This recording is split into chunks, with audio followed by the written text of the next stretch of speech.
Nzambe abokasi bonso apambola bino banso. Lelo tozo banda mateya mabiso.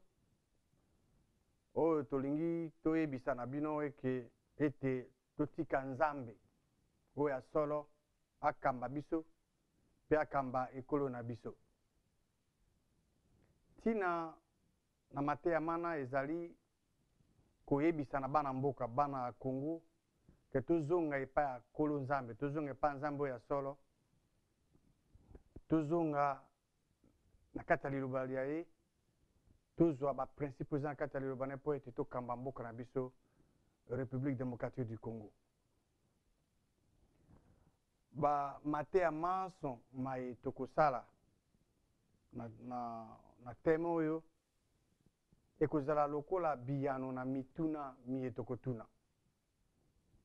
Motuna to eyano aliboso na motuna oyo tozotuna ezali nini? Tozotuna tina nini? Tolingi ete Nzambe ya solo akamba biso, akamba mboka na biso. Tolingi ke Nzambe ya solo akamba biso pe akamba mboka na biso po ete tolingi ke ye kolo Nzambe kwa bokasi bonso Nzambe ya solo akoma nguya ya mboka na biso pe nguya ya peuple congolais.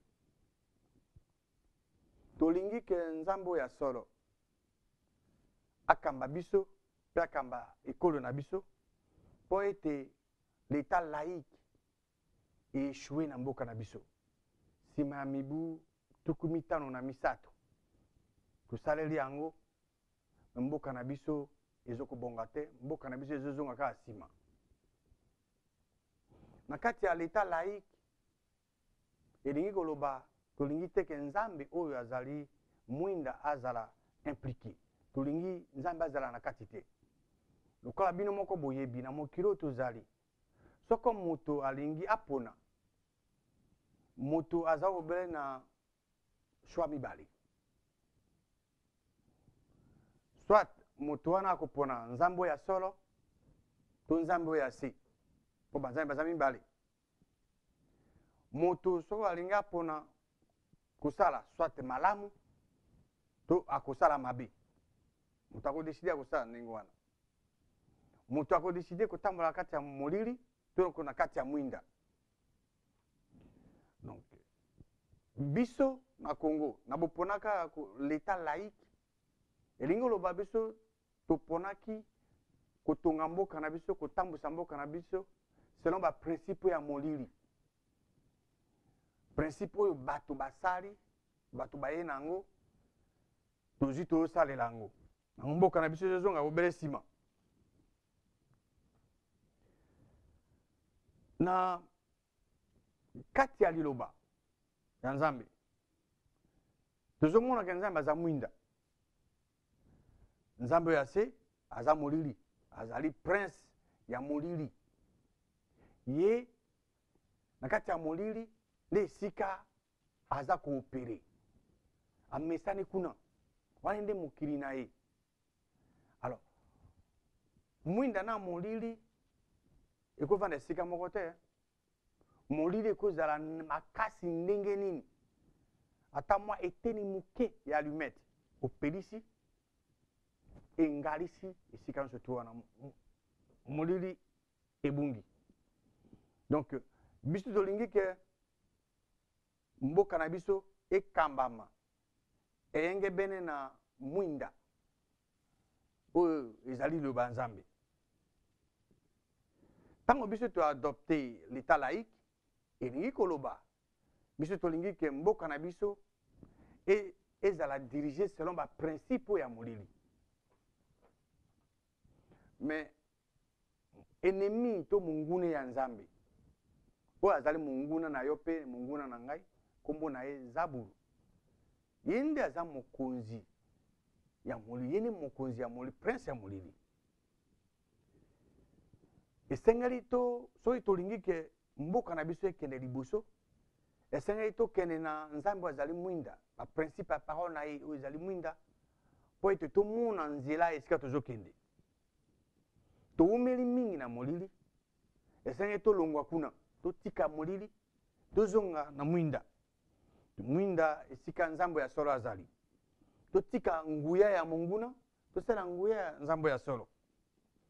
Esengali boyeba ete nzambo ya se tango ayaka na bomoi ya mutu, tango ayaka na ekolo, ayaka kosala biloko misato. Ayaka koyiba, kobuma pe kopanza. Asala biloko mosusu te, kaka biloko misato wana.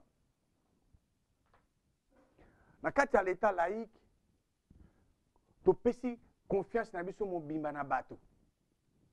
Pe na ba doctrine na bango. O bango balobi, bokamba mboka boye, bosala boye, yango nde tozomona keza malamu. Mais bon o nzambe alobi. Eloko asika na mokila ezali te, nzambe atia nyonso na kati ya liloba na ye. Yango wana tobi ke ngonga ekoki po ete topesa confiance na nzambe pe na liloba ya ye. Kamba mboka na biso, po nzambe akamba biso na manso tokosala po tokende liboso. Tolandi makanisi ya bato, tolandi ba ide ya bato, tolandi ba principe ya bato. Tokei liboso te tozonga kaka nsima. Tozonga epa nzambe, tozonga tosala ba principe ya nzambe po ete mboka na biso ekende liboso. Esengeli to aplike ba verite oyo eza na kati ya liloba nzambe, ba principe oyo ya liloba nzambe po ete tokama mboka na biso. Tolingi ke kolo nzambe, to nzambe ya solo akamba biso, akamba mboka na biso po ete l'état laïque azali na considération te pona mutu, pe na bomoi ya mutu. Parce que boso botali na l'état laïque po ete mutu ba boma ye ezali eloko lokola lisano. Considération ezali te pona mutu pe pona vie ya mobomo ya mutu. Tomona yango tozo continue komona na mboka na biso. Tolingi ete nzambe ya solo akamba mboka na biso pa kamba biso po ete ye nzambe asia trasa deja nzela na kati ya liloba na ye oyo po ete biso bana baye tolanda. Eza obele biso tolanda oyo asa nzela asila kotrace po ete tokende liboso. Parce que liloba nzambe na Esaïe 35 verset 8 na 9 liloba nzambe ezoloba ke nzela ezali wana eza deja frayé, ezali esalami deja oba obenga yango nzela esantu oyo azali impure akoleka wana te, ezali mpo na bango moko. Bayeba kolanda yango meme bainsensé bakobunga te.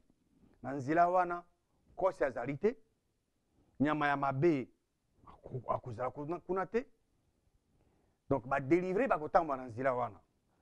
Donc na kati ya liloba nzambe, nzambe atia baconseil, atia maloba, atia makanisi oyo biso bana baye so tolingi tokamba mboka tosalela yango. Liloba nzambe ezokouvrir baaspect nyonso to ya bomoi, y compris meme kokamba mboka. Tolingi ete bana ya Congo batika kolanda bato, batika kolanda makanisi ya bato, balanda nzambe oyo ya solo pe balanda makanisi manzambe po ete na bolandaka nzambe ya solo, na bolandaka makanisi maye, mboka na biso ekokende liboso. Tolingi ete nzambe oyo ya solo akamba biso pe akamba mboka na biso po ete ezali nde na litomba na biso, ezali na profit na biso po ete topesa confiance na ye nzambe ya solo au lieu que topesa confiance na biso na bato na to na doctrine na bato. Parce que topesi confiance na bato, topesi confiance na doctrine na bato, mboka na biso ezozonga obele sima, population ezaka kokontinue komona pasi. Tosala alliance na nzambe ya solo, to former majorité na nzambe ya bokasi bonso. Soki tolingi ya solo ke tozala indépendant pe tozala libre, esengeli biso bana Congo tondima ke nzambe oyo ya solo akamba biso pe akamba mboka na biso.